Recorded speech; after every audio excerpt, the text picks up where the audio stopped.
Okay, so the topic of this workshop is spirituality versus religion. And I've got two different people that are going to be sharing on this. So let's see.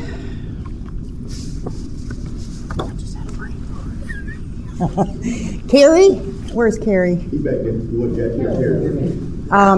Jackie actually is going to go first. I just didn't know where Carrie was. Oh, I see. He's eating back there. Okay, cool. So Jackie is going to share with us first, and she's going to share some experience, strength, and hope on spirituality versus religion. Hi, everybody. I'm Jackie. I'm an addict.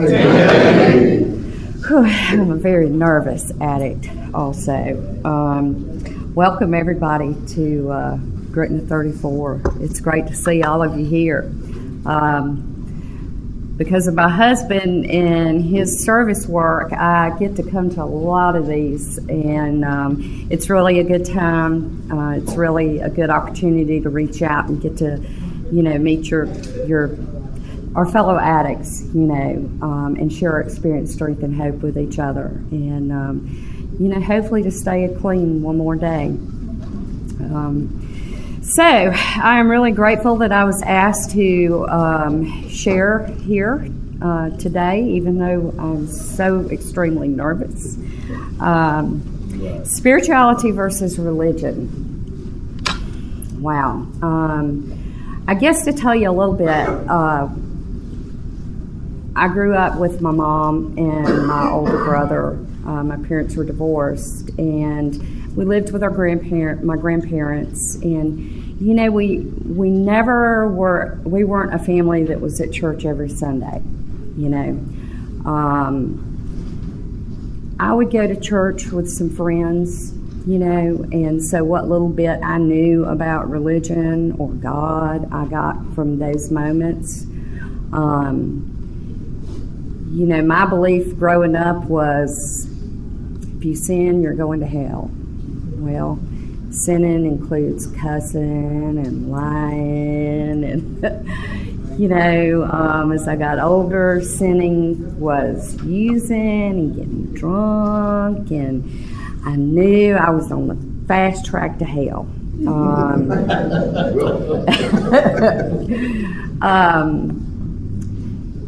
I believed, in God. I always thought God would punish me for the things I've done. I thought when bad things happened, I was being punished by God for my sins on top of already getting ready to go to hell. I never really prayed until, I prayed that, God, if you just get me out of this, I'll never do it again. God, just let me feel better. I swear to God, I'll never do this again. I won't stay up all night. Oh, dear God, help me. Those were my prayers, That's all I knew about it. Mm-hmm. Heck, in junior high school, my best friend, her family, they were in church on Wednesdays. They were in church on Sundays. But we would go to church on Sunday and smoke a joint before we went to church, So that's what I knew about religion.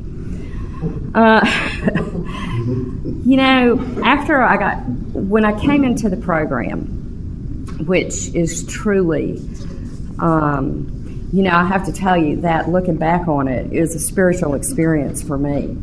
My son was just turned 11 years old and wrote an essay for his school program, the DARE program. And his father was one of us and had gotten clean, and so he wrote that essay from his own, an 11-year-old experience, strength, and hope about his dad. And so I was drinking and been taking pills all day, and he brought it in there for me to read, and it just grabbed me. It grabbed my heart and my soul. Of course, when I was drinking, I was either going to be a happy drunk, a crying drunk, a mean drunk. I never knew which one it was going to be. Well, it turned into a crying drunk. Mm-hmm. And I loved to get on the phone when I was drinking anyway and call everybody. So that's what I did. I had to call my mom and read this to her and cry. I had to call his daddy and read this to him. I called my son's uncle and read it to him, just bawling the whole time, and they knew I was drunk. Somehow it got back around to me, and if I thought I had a problem and they could get me into treatment, and said, well, I don't know, I have to think about it. And, I had to discuss this with my 11-year-old son. He was the adult in the family. I had to ask him what he thought about it. Do you think I should go? Yes, Mama, I think you should go. So I called him back, and, I was in treatment the next day. And, looking back on this, I know, that was just my higher power taking care of me. And, that to me is a spiritual experience. Spirituality for me, and that's all I can say and talk about is for me, and religion for me. Spirituality for me comes from working the 12 steps. It says we have a spiritual awakening as a result of these steps. Spirituality is an inside job to me. I was so glad to hear my higher power, which I call God. That's who I choose to be my higher power. I know some people, their higher power is Leroy, and that's okay. Your higher power can be the door, it can be Suzanne, it can be Leroy, it can be God, it can be Buddha, it can be whoever. But it's your choice of who your higher power is. My higher power doesn't necessarily have to be God, and it doesn't have to be the God that I grew up thinking it was, a spiteful God, one that's going to teach me a lesson and, cause these things to happen because I've sinned, one that's going to send me to hell because I've sinned. I get to form my own opinion of my higher power, and that's the great thing. I love my idea of anything. So, my higher power to me is loving, caring, all-knowing, walks with me, forgives me, and loves me unconditionally no matter what I do. And religion, religion is, I had to make notes. Religion tries to convince you to believe exactly the way they believe. Or if, for instance, if I'm the Baptist church and you come to me, I'm going to try to convince you to believe all the thoughts and values of the Baptist church. I'm going to force that upon you. Whereas spirituality and a higher power, I don't force that on you. I allow you to form that own opinion and thought. And spirituality for me, I'll have to tell you, I have more spiritual experiences, and I think when that happens, that makes my spirituality grow. Spirituality is a peace inside of me. That's really the best way I know to describe it. Through the steps, I became at peace with me and who I was. I had to accept who I was first. There are times when my higher power speaks to me. I had only about 6 months clean, and my aunt was getting married, and my son was giving her away, and I was in Virginia, and I didn't know where in the heck I was going, and I was actually it was right over there, but I couldn't find it. And we were late, and I was just, oh my God, the world was ending. So we finally got there, and there was wine and champagne, and I was like this. And, that was my first experience like that. I had not experienced a moment before. And, I was thinking, oh my God, that's what I would do is drink. Oh God, if I could just drink some of that. Oh my God, So it's in the mountains, and I went out by myself. And I went out in the yard by myself and got real quiet, and I prayed to my higher power. And I looked up, and and I don't know why this wants to make me emotional, God. But just looking up and seeing the beautiful mountains and the blue sky, and hearing the birds and watching a squirrel run across, it's just a peace that came over me. And that's what my spirituality does for me. There are so many things that the 12 steps, it prepares us for life. I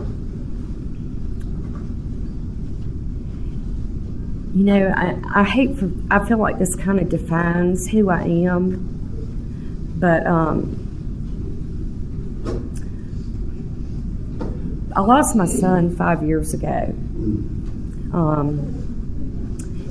It'll be 5 years in May.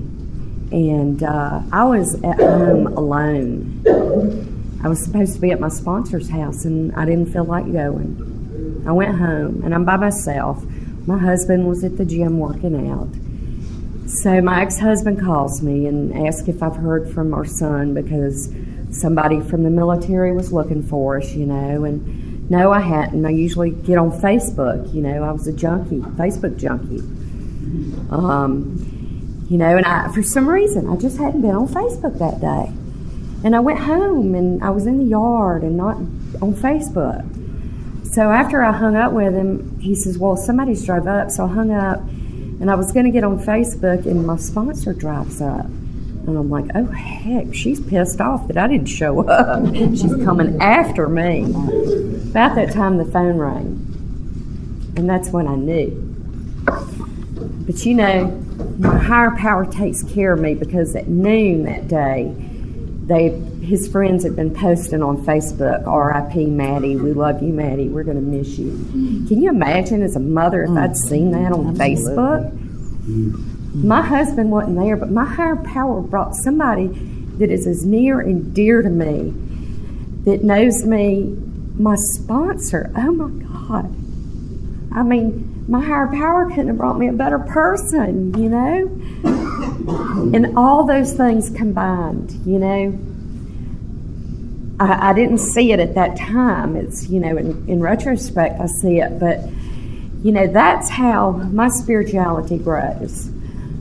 Because I know that I see how my higher power took care of me. I know how my higher power carried me through those situations. And that's what gives me a peace inside, knowing that,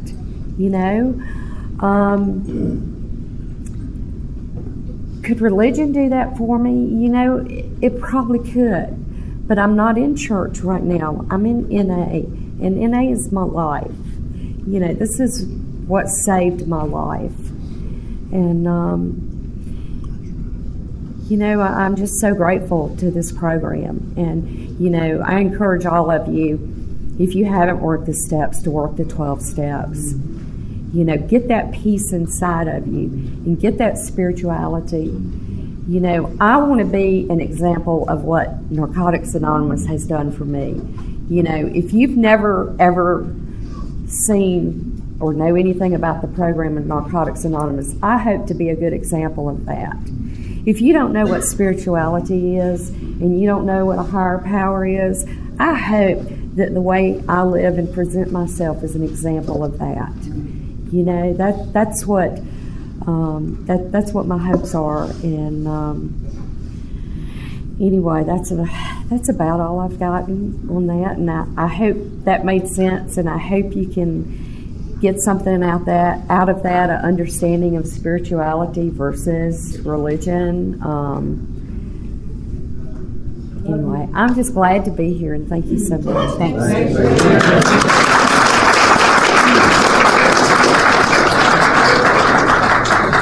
All right, Mr. Carey, could you come up, please?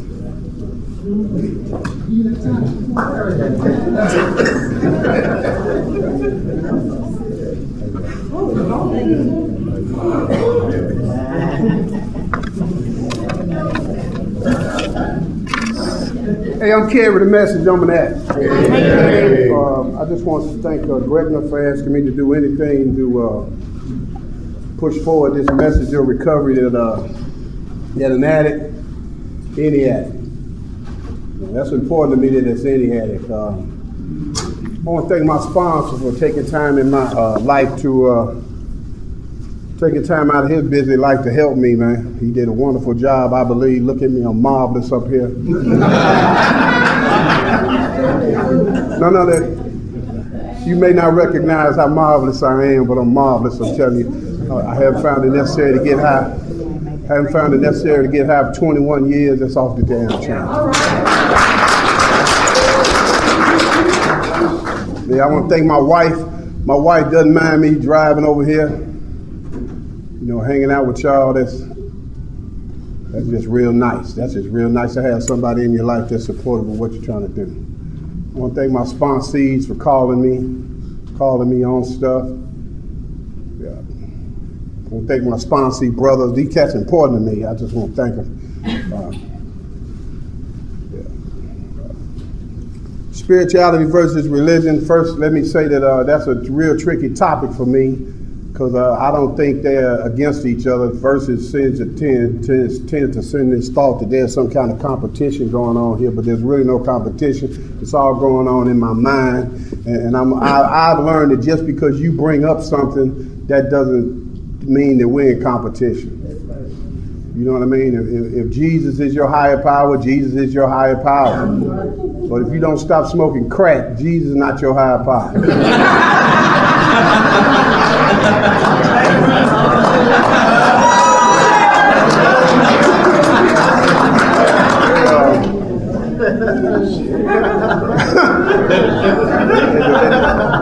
At the book study I go to, the guy said, Jesus said, stand on the rock, not smoking. And let me tell you the story. I was a Muslim brother for a while there, and I was going around, assalamu alaikum, the white man is the problem and all that stuff, and I started smoking that crack. I was smoking that crack, and I was staying in this boarding house, right, and I'm supposed to be Muslim, assalamu alaikum and all of that stuff, and the lady who owned the boarding house was cooking some pig ears, right, and even though I was supposed to be Muslim, that crack had me considering some pig ear sandwiches, boy.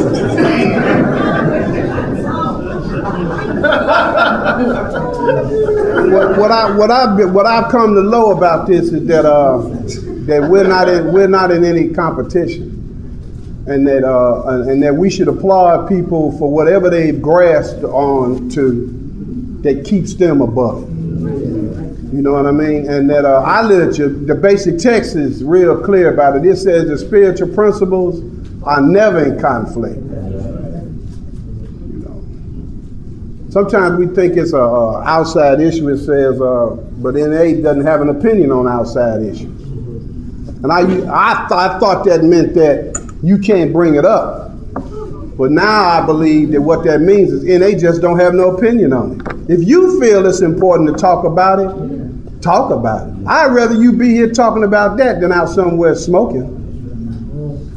Because we wouldn't give you a venue. But our venue says whatever's affecting your recovery, it's material for sharing up in here, man. I got a real strange religion. It takes me way out there. But what I paid attention to is the spirituality of the religion. I believe religion is a set of principles that'll bring one to a position of love of God. That's what I think religion is. It's just a set of principles to bring you to a position of love of God. And spirituality is the application of those principles. I mean, just real simple for me. As soon as there's somebody out here going to complicate about our Jesus, go do your thing. Go do your thing. My mother helped me with that Jesus thing. She helped me realize Jesus was right here in these meetings. But she didn't call them meetings. She called them seminars. Seminars. My mother called them seminars, and my mother knew me. My mother knew me before I started making these seminars. And when she compared the old me to the seminar me, she was down with the seminar.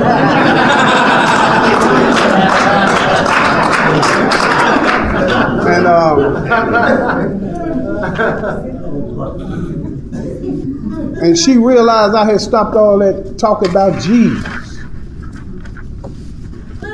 I was beginning to walk. I wasn't talking like Jesus. I was walking like Jesus. Yeah, she picked up on that. My mother ain't made none of the only time she made a meeting was when I celebrated a couple of times she made it. But she told me, boy, first she was telling me, how you gonna go there and tell them people all about yourself? In the end, she was saying, go over there and tell them.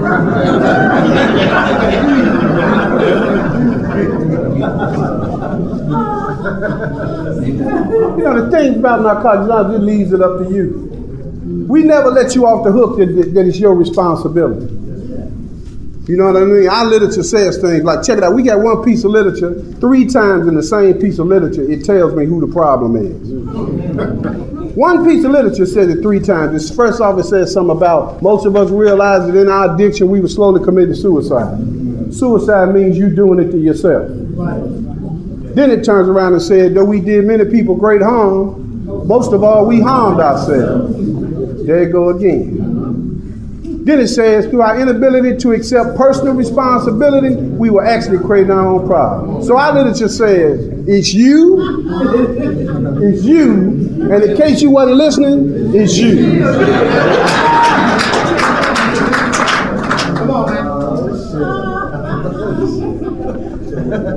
Then they top it off in our literature by telling us that the ultimate weapon for our recovery is the recovering addict. It's you. It's you. So this is just where I'm at. Our lives the greatest. Our lives the greatest. But if I don't want to stop doing dope, he ain't gonna make it. Jesus is the truth and the light. But if I don't want to stop doing dope, he ain't gonna make it. Krishna is the supreme personality of Godhead. But if I don't want to stop doing dope, he ain't gonna make me. See, that's some nonsense in my head thinking that spirituality is at odds with religion. That's just damn nonsense, man. Them people at the church want the best for me. The people at the mosque want the best for me. The people at the synagogue want the best for me. The Boy Scout master I had. I don't know whether y'all like that. I showed up here with this listening problem. I wouldn't listen. Just wouldn't damn listen, man. And this disease is so cunning, it'll give me any excuse not to listen to somebody. You know, like when the Jehovah's Witnesses knock on Saturday. Do I practice an honest program then? Now what's up? See, because then they is telling me this is an action program. This ain't about no dogma. This says our beliefs come not from dogma, not from just some philosophy. Our beliefs come from what we believe and it works. If that stuff ain't working, why you believe in it? I remember when I first came around, man, we got into this heavy discussion about this thing, and the guy we were talking, and I was just sitting there listening. I was fascinated by the conversation, and the guy kept pulling out the Bible, saying the Bible is this in the Bible, and then my friend told him, but you reading the Bible, but you ain't living it. Now what's up? All I'm saying is that the challenge and the infighting and all that concept, all that stuff going on is going on in my damn head. Our literature talks about internal strife that cripples the fellowship. We learned that fellowship means friendly association. This nonsense I have you mad at some damn body just because they don't believe you. Just because they won't buy into your concept. I met one of y'all smart ass. You know these addicts just so intelligent. The guy came to me. Oh, you just highly intelligent, man. The guy came to me. He said, Carrie, you know, because I used to be staunch about what I believe spiritually and religiously. I believed it. And he told me, well, Carrie, Is God limited to what you think? He said, then why would I be? If I only want to go so far with this thing, does that stop Wallace from going even further? I'm looking for the truth, man. I'm looking for freedom. I'm looking for an exceptional life. My sponsor says he is living life beyond his wildest dreams. You think I'm going to let a little religion, spirituality, conflict hold me back from reaching for that? I'm standing up here marvelous right now, but this program tells me I can be even better. I need to identify who I'm dealing with up in here. Spirituality allows me to do that. I'm not putting any limitations on it. I'm not asking God to get into a box. Because let me tell you what happened. July 9th, 1993, I was smoking crack. Y'all know what I'm talking about? July 10th, 93, it stopped. It stopped overnight. Spirituality is the process that helps me get in touch with the one who did it. Where it stops being, it says it in the fifth step. You know, get yourself one of them little blue books. No, it says, well, once we had spiritual theories, we awaken to spiritual reality. At some point, it's going to be crystal clear that God is the greatest, and He ain't waiting on none of us. Yeah, and I'll be challenging Him with my dogma. I'll be telling God what box to get into. You know, like I do people in the meeting. You know, I tell them, it's still a meeting, turn your phone off. I don't give a damn if you got your phone on or not. Your phone is not going to stop what happens in our meetings. You can act a fool in our meetings. It's not getting ready to stop what happens here. Let's think about what happened here.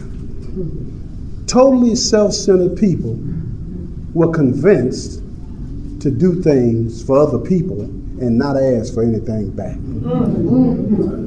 That's some spirituality in action now.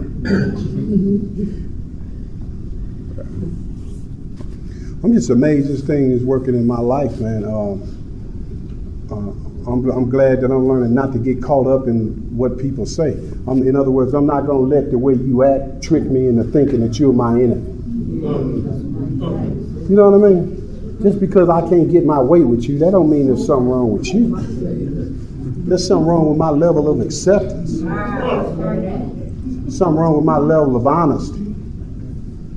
You know, because the principle is the same wherever you go. Honesty is honesty, whether you're at the church, the mosque, the synagogue, whether you're just over there in the park. Honesty is honesty. Hope is hope. Faith is faith. But can you be a walking example of it? That's what spirituality is about.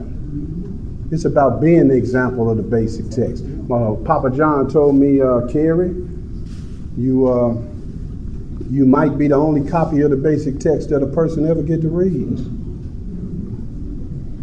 Let's look at the responsibility here in Narcotics Anonymous. It's spirituality in action. I show up on July 10th, and my life ain't been the same. You know, the people in the meeting were so considerate and kind and understanding and empathetic that now here I am living a life it's just off the damn chain to me, man. I got this thing going on at my job. They're seeing spirituality in action. I go to work and do the job.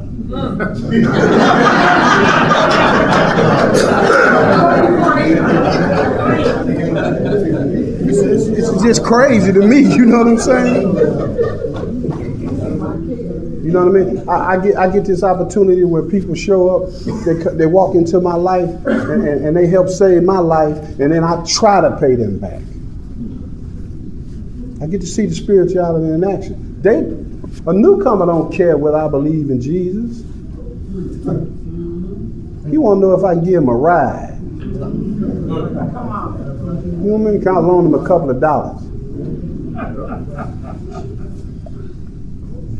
What's happened to me is that it's this love thing going on. It's a love story going on here, man.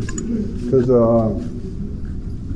I think that's the spirituality of this thing, where we get swept away with our love for one another, and we're not going to let what somebody else believes stop us from loving them.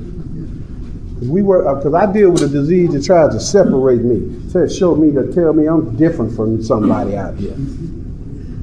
You know, but I'm learning today we just everyday people up in here. We're just here to help each other. You know what I mean? But if I'm not careful, I let the fact that you brought up a name trick me into thinking that we should be at odds with one another. Trick me into thinking that I need to straighten something out. I ain't saying that you should go to the meetings and bring up the names of whatever, but you should have those names in your heart and share the result of having it in your heart with somebody.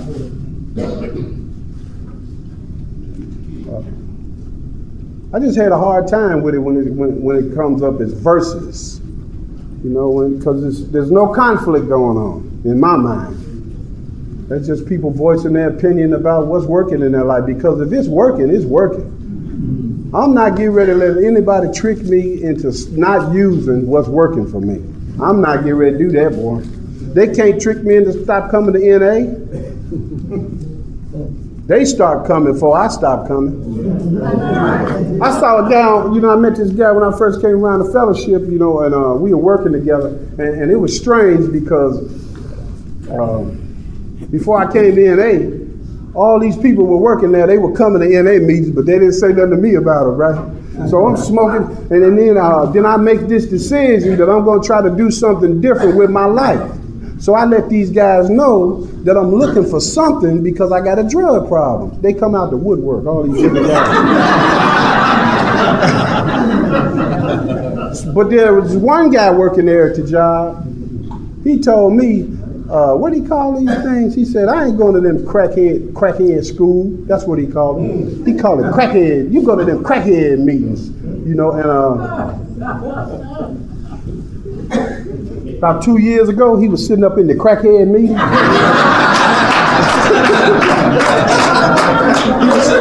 He was sitting up in the crackhead meeting, and when he saw me, the joy that came on his face and the admiration he had for me, it was off the chain. It was off the chain. You know, and if I got a disease that if I'm not careful, I'd have still been mad at him about the crackhead statement years ago. You know, and what I'm saying is that if the people around us, don't see the results of us coming to these crackhead meetings, then where's the spirituality? Let me give you an example. Good example with my wife. I always like to say this because it reminds me. I'm at home with my wife. She won't do what I say. So you know if she won't do what I say, I got to cuss out. I just got to cuss. You know if you can't get your way, the best thing to do, next best thing, cuss people out. So anyway, cussing out real good, right? I'm rhyming when I'm cussing. You know, it's gone. It's just crazy. My wife turned to me real smooth and said, is that spiritual stuff that they teach you at those meetings? Smooth.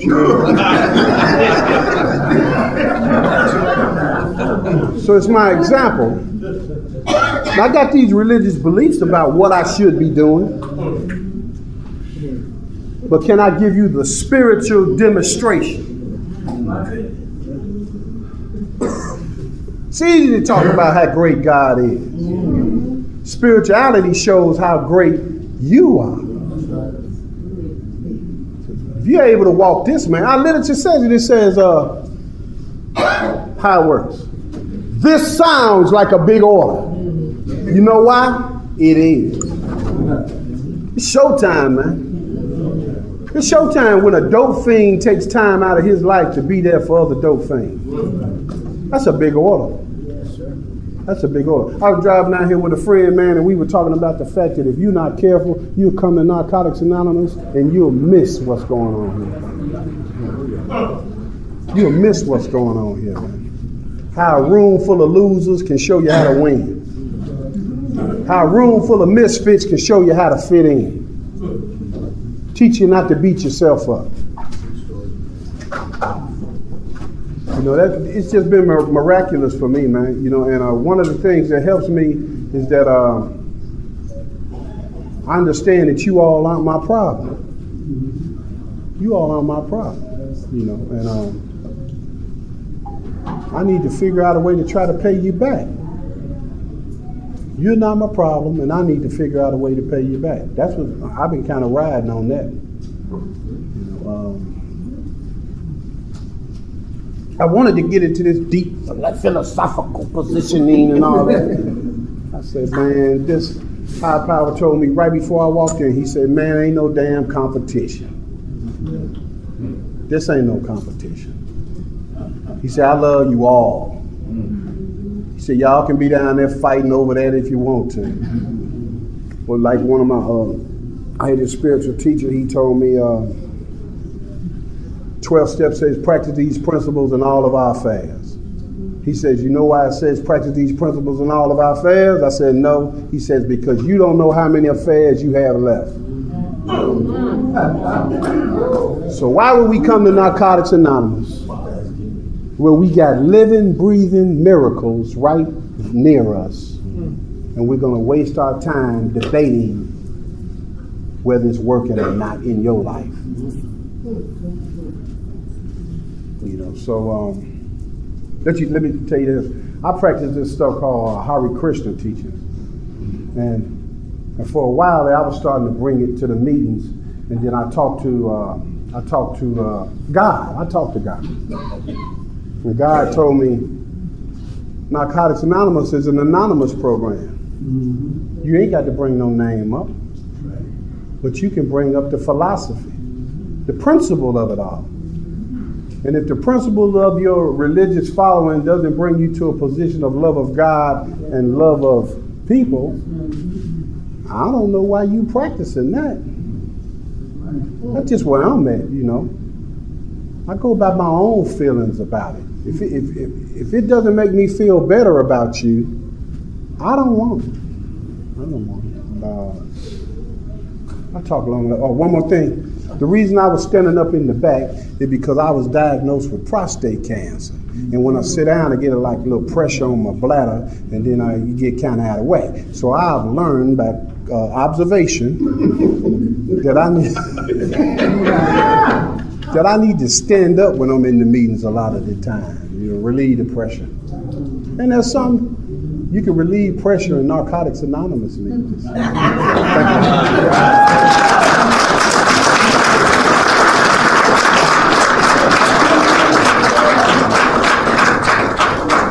Thank you, Carrie and Jackie. We have a little bit of time left. I'm not really sure how much, but I don't have a watch. My phone's turned off. So. I'm gonna open the floor up. We got 15 minutes, so keep it on topic, please, and short, so everybody has the time to share. It's up to you, sir.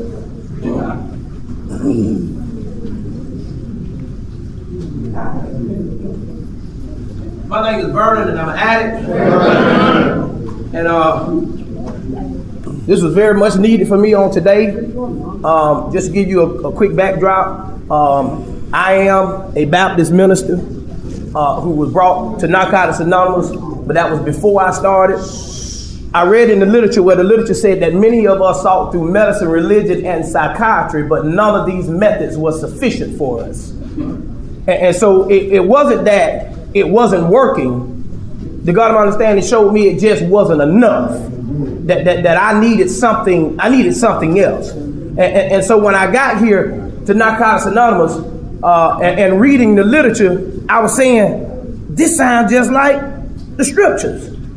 This sounds like what Mama then was trying to tell me long time ago. Like, they say stuff like, you better count your blessings. But Narcotics Anonymous says, make a gratitude list. You know what I mean? So I started seeing how this stuff goes, how it goes hand in hand. Well, the other day, I lost a power greater than myself.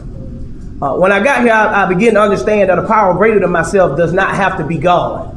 A power greater than myself could be the judge, the police officer, the probation officer. Even my wife could be a power greater than myself. Whatever I choose to make a power greater than myself for the simple purpose of restoring me to sanity.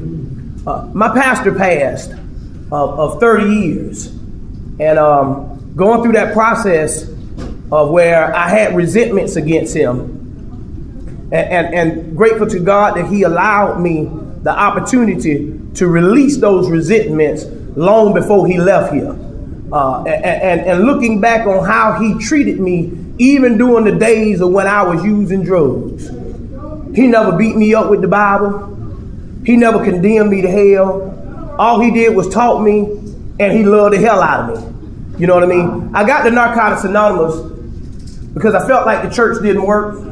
But what I found out was that I didn't work the church. And so I got here, and this guy told me, he said, look, he said, what God is going to do for you is he going to place you over here with a bunch of people just like yourself. And he going to fix you up, and he going to clean you up, and he going to place you back in the church. So that way, the next time a sick and suffering addict comes through the church looking for identification, there'll be somebody there to identify with them. You know, and just to show 5 years later into my clean time, that's exactly what the God of my understanding did. You know, today I understand that when I'm in violation of the tradition of this being a spiritual versus religious program, it's only religious is when I try to force my belief on you and tell you that you got to believe like I believe, and if you don't believe the way that I believe, or if you don't believe in who I believe in, then not only are you going to hell, but you ain't gonna stay clean either. That's the violation of the tradition, you know. But I learned so much through just listening at my brother, because for so long, before I got here, I knew I was called to preach long before I got to Narcotics Anonymous. I just didn't want to do it. As a matter of fact, the only time I wanted to preach was when I got drunk or high. And I go to that book and I can find anything that you wanted to talk about on any topic, but as soon as I sobered up, got clean, you couldn't get me to even look at that book. But after 12 car accidents later, and God trying to get my attention, 12 car accidents later, the worst one was 2 in one day, in a 6-hour period. He finally got my attention. You know what I mean? And I had the listening problem too. You know what I mean? I couldn't understand religion because I wouldn't listen. And I couldn't understand spirituality because I wouldn't listen. And I close with this because I'm struggling with my son as well. And he, he's reminding me of myself. All of my problem falls into these 3 things. Vernon, all of your problems come because you're not paying attention, you're not listening, and you're not following directions. And when I found out, when I started paying attention, I started listening, and I started following some direction, I started discovering, I don't have as many problems as I used to have anymore. The problems I got now, a lot of them are life-on-life term problems. But I know that at any minute, any given day that I stop paying attention, I stop listening, I stop following directions, my consequences can be very grave. And just for today, I don't want to have to go through that. But thank y'all for being in my life, even though a lot of y'all I don't know, but I do know you because we share 2 things in common. That's the disease of addiction and the desire to stop using and looking for that new way to live. Thank you for allowing me to share.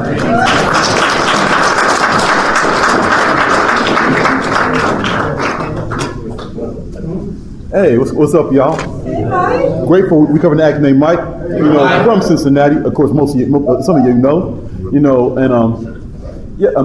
I came in, at the tail end, of the brother, speaking, but I hear, but I can talk some, about spirituality. because I went through, a little bit, of that prior, to coming through the company, because most of you know that I catch, the Greyhound, up here or down here, and if you're from Atlanta, from the Atlanta or Tennessee area, then about the storm, that went on, and it was due to the storm, that the bus was on delay. I was, supposed, to have been here, at 7:30 yesterday morning, but I didn't get here, until midnight, until last night midnight, or should I say, this morning, at 12 midnight, but as when they say nothing happens, in God's world by mistake, then, and all, then, or the time to say, I got here, when I was supposed, to have gotten here. Because God, does things, for a reason, so, but I am glad, that I did make it here, that I am, gonna, see, a good deal, of the commission, because as long as I was going to, catch most of, at least 2 days, at least, well, I got here, last night, in enough time to catch the late night marathon meeting, so as long as I got here, I don't know what all went on, during the day, yesterday, but people, but people had already told me, that I didn't miss much, but yes, God, and you see, sometimes God allows things to happen, which is what I found, to test your faith, and that's what I was going through at that particular moment, but see, when you're going through that phase where you want what you want, a lot of times it's hard to have faith because of things was looking so bad, and I had to convince myself. Remember what people told you that God is like giving you the power of fear, but the power of faith. Remember what they say. I mean, in a Christian term, don't let the devil steal your faith. Keep in mind, it's like God. It's like, hey, come on, Mike, really? Do you really think I'm that kind of God where I would allow you? I would sit back and let you pay that money, and for you to miss the commission, like really, Mike, really? I mean, do you really do I really have you ever known me to be that kind of God? Really, Mike? Is what I was gotten finally he had got me here. And I want to close, because I think, this is very, important. Because see, I don't think, we think enough about this, because I know I had, offended somebody, earlier because, well, the person, had made me, uncomfortable. So I need to say this, before we get our itty bitty, before we get our itty bitty feelings hurt, we need to stop and think before we do what we do. That we're not going to make somebody, uncomfortable. Because after a while, I get tired, of feeling guilty, about offending people. When these same people, don't take time, to think about what they're doing. It's what you are you thinking about how uncomfortable? Excuse me. Are you thinking taking time, to think about how uncomfortable you might be making somebody? And plus, because after all, if so hey, people are going to let when you're making when you're making them uncomfortable. So why do you feel like you owe him an apology? He makes you uncomfortable. If it was the other way around, people are going to let when you're making them uncomfortable. So you got that same right. So but God isn't working the bottom line is in this message, I'm saying, it's one way, to look at, we need to work more on looking at things, from both sides. Thank you.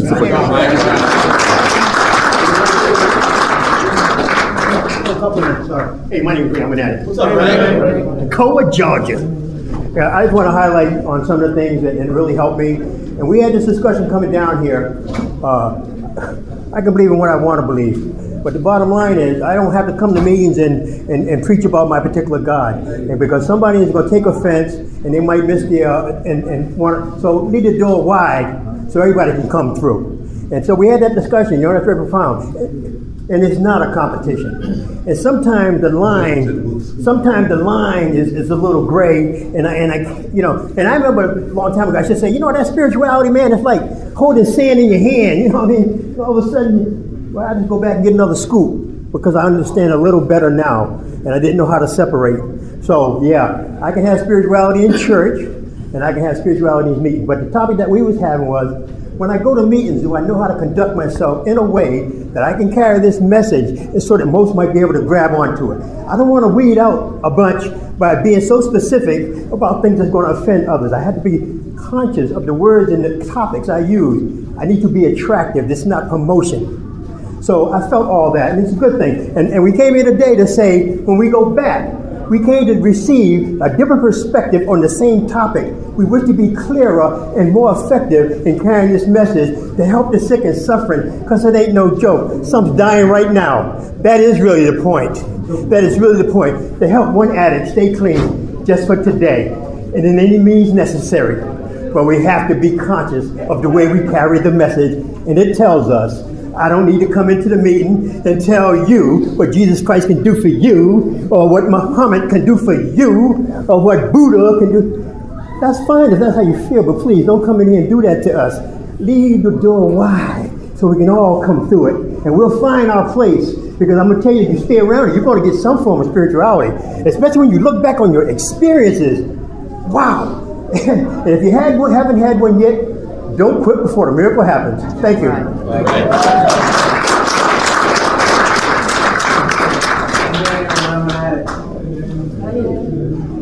Can't find it in the Works How-Wide book, but I'm reading it out of the base text, even though I know it, just for your peace. It says, "The right to a God of your understanding is total and without any catches.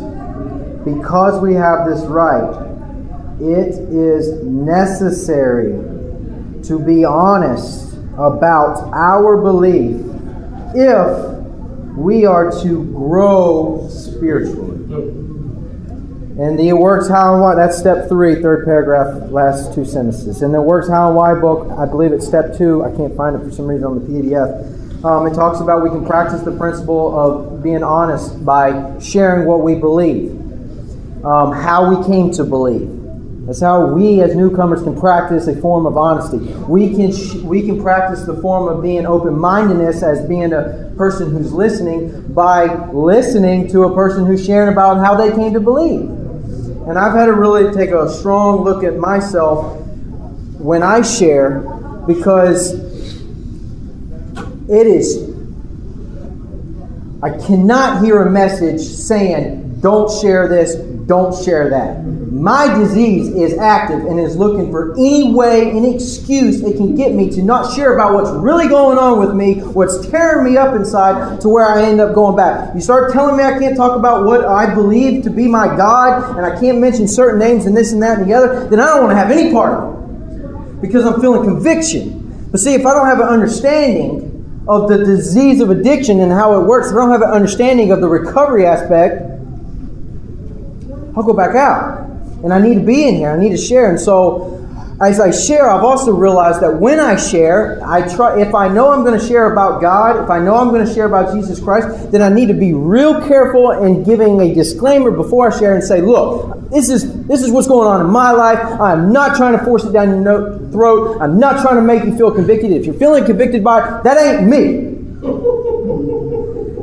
But I need the freedom to be able to share whatever is affecting my recovery. And sometimes when I start speaking, I find myself using words, using terminology, using verses. And it's simply because the more that I get closer to my God, the more that I'm being saturated in what I deem to be His words. So they're flowing from my mouth. And so don't take offense to it. And if you do, I don't feel like that's my problem. And I don't feel like I should back off and not say what I say just because your feelings got hurt. There's several things that I look into my life now when I share, to share with love, to let my speech always be with grace, as though seasoned with salt, so that I will know how to respond to each person and to to conduct myself with wisdom towards others, making most of the opportunity.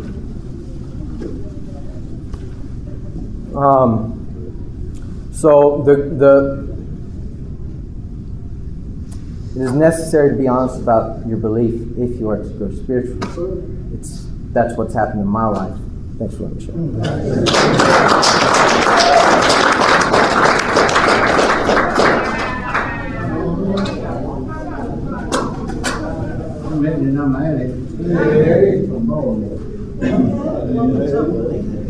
In Baltimore it says, be more careful. What happened from Baltimore is the one thing about spirituality for me is the 12 steps. And what happens to me, I try not to get all wrapped up in it. I found out very clear, it's very hard to trust God when you try to play God. But then when you get in trouble and all these people running in here and they have different sites, that's their thing. I understand it's a we program, but it starts with me. Do I have anything to say? Yes, you paid me back. You paid the old timers back by coming here passing on a message to me. I was sitting back in that chair and I was laughing. Because I could have done it. Spirituality introduced me back to God. So I thought I was God all this time. But I found out the police department, January 24th, 1982, they helped me with a third step. I already know about spirituality, because it's me. That's who it is. So one grab I met girl on treatment campus. I went to McCullough Homes and I enjoyed snorting knotted and drinking knotted and snorting cocaine and listening to that song. You got me going in circles. Everything was going around and around. But when God woke me up again, I had just lost 90 days of being in a treatment center. And I was in a snow blizzard in 82, January 24th. And this is how God came to me. I heard them people talking in meetings about the power available to me. It was the police department. When they hit me across my nose with that slapjack, and I came to. I can't believe a power greater than myself could restore me to sound. Later on, could and would, I'm here. I'm here 33 years later. For me, spirituality, you have many people that come in here with 90 days, they know everything. You got the people in here with the I know disease. Got the people here, you got different, that's what makes the group up. Well, all the misfits, there's an adjustable wrench. That adjustable wrench fits in the nut that wants it. All you got to do is when you get ready, adjust yourself to it. And I heard what he said clearly. The only one you got to pay back is God and yourself. You stood tall, you're standing tall now. I'm a cancer. I mess around, in that area. I tell you, when you get spiritual and get clean, things start happening. I already done met girls on treatment campus. I already did all that. But now what I'm doing now, I'm trying to be a better human being. And I'm with a group today to make sure that I do that. Because I was off the hook after I got clean. If you wasn't recovering the way I think you should recover. See ya. I'll let you. I found out when you sponsor yourself around here, you got a good fool for a sponsor. Good fool. But you're the only one that's going to tell you what you want to hear. Well, I love talking to myself when I was in the sing-a-song. They give you a good jacket, one size fit all. I ain't hear nothing but no God then. But see, I was all wrapped up into myself. Spirituality, talking about me, I found God. If you ever heard of the footprints, God is carrying you when you can't carry yourself. And you're going to have these jealous and envy people around here that going to put remarks on you. But let them keep on putting remarks on me because, hey, when you talk about me, I am in report. I'm not prejudiced. I drank everything. Took every kind of pill I could. I couldn't speak Spanish, but I drank that Yago Sangria.